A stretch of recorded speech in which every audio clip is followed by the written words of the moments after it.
नमस्कार। आज हम एक ऐसे त्योहार की गहराई में उतरेंगे जिसे हम सब जानते हैं और बहुत धूमधाम से मनाते भी हैं, पर शायद इसकी कहानियां जितनी हम जानते हैं उससे कहीं ज्यादा गहरी और दिलचस्प है। जी हाँ, बात हो रही है महाशिवरात्रि की। यानी देवों के देव महादेव की वो महान रात, जो हिंदू धर्म के सबसे बड़े पर्वों में से एक है।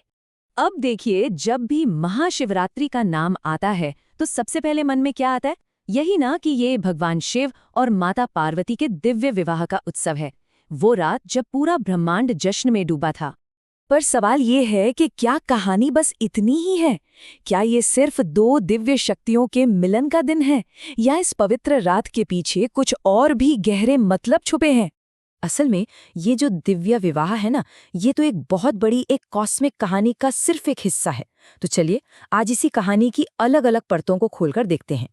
तो शुरुआत करते हैं पहली और शायद सबसे पुरानी कहानी से। एक ऐसी कहानी जो शिव पार्वती के विवाह से भी पहले की है, और कुछ मान्यताओं के अनुसार यही महाशिवरात्रि का असली मूल है। सोचिए, एक तरफ हैं सृष्टि के रचयिता ब्रह्मा और दूसरी तरफ हैं संरक्षक विष्णु। दोनों अपने अपने काम में परफेक्ट, लेकिन इसी बात पर बहस छिड़ गई कि दोनों में से ज्यादा बड़ा कौन है। ये कोई छोटी मोटी बहस नहीं थी, ये अहंकार का ऐसा टकराव था कि पूरे ब्रह्मांड का संतुलन बिगड़ने लगा। और तभी ठीक उनके बीच अचानक एक विशाल अग्नि स्तंभ प्रकट हुआ, एक ऐसा पिलर ऑफ लाइट जिसकी न कोई शुरुआत थी न कोई अंत, बस अनंत प्रकाश। और उस स्तंभ से एक आवाज गूंजी, परम ब्रह्म की आवाज। आवाज ने एक चैलेंज रखा, तुम दोनों में से जो भी इस स्तंभ का आदि या अंत ढूंढ लेगा वही श्रेष्ठ माना जाएगा। तो चैलेंज स्वीकार हुआ। विष्णु जी ने वराह का रूप लिया और नीचे पाताल की गहराइयों में चले गए।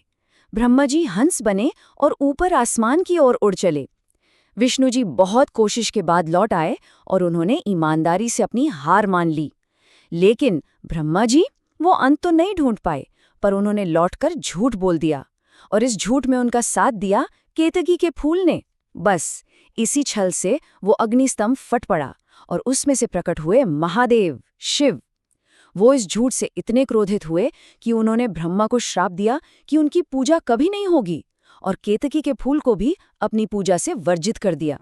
शिव ने दोनों देवताओं को समझाया, तुम आए हो और तुम चले जाओगे। मैं था, मैं हूं और मैं हमेशा रहूंगा। कहते हैं ये पहली बार था जब शिव अपने ईशान रूप में अहंकार को तोड़ने के लिए प्रकट हुए थे। और बस इसी महान रात को महाशिवरात्रि के रूप में मनाया जाता है। तो ये तो हुई एक कहानी। अब सवाल उठता है कि फिर शिव पार्वती के विवाह वाली कहानी का क्या? वो इस पूरे पिक्चर में कहाँ फिट होती है? इसको समझने के लिए हमें ब्रह्मा जी की एक बड़ी मुश्किल को देखना होगा। देखिए, उन्होंने दुनिया तो बना दी थी, इंसान, जानवर, पहाड़, नदियाँ, सब कुछ। पर यह सब बेजान था। इसमें कोई हलचल नहीं थी, कोई खुशी नहीं थी, कोई एनर्जी नहीं थी। मानो एक खूबसूरत गाड़ी तो बना दी, पर उसमें पेट्रोल डालना भूल गए। और इस दुनिया का पेट्रोल, इसका ईंधन थी आदि शक्ति, यानी वो मूल, वो प्राइमोडियल कॉस्मिक एनर्जी जिससे हर चीज में जान आती है। और यही आदि शक्ति उन्होंने ही पार्वती के रूप में जन्म लिया। उनका एक ही मिशन था, शिव जो एक तपस्वी थे, जो हमेशा ध्यान में लीन रहते थे, उन्हें दुनियादारी से जोड़ना, उन्हें गृहस्थ बनाना। क्योंकि जब चेतना यानी शिव और ऊर्जा यानी शक्ति का मिलन होता, तभी इस सोए हुए ब्रह्मांड में जान आ सकती थी। तो अब समझ आया कि ये शादी क्यों इतनी जरूरी थी। ये कोई आम शादी नहीं थी, ये एक ऐसी कॉस्मिक जरूरत थी। पर असली मजा तो शिवजी की बारात में आया। देखिए, आमतौर पर देवताओं की बारात में कौन होता है? दूसरे देवता, देवदूत, सुंदर और पवित्र लोग।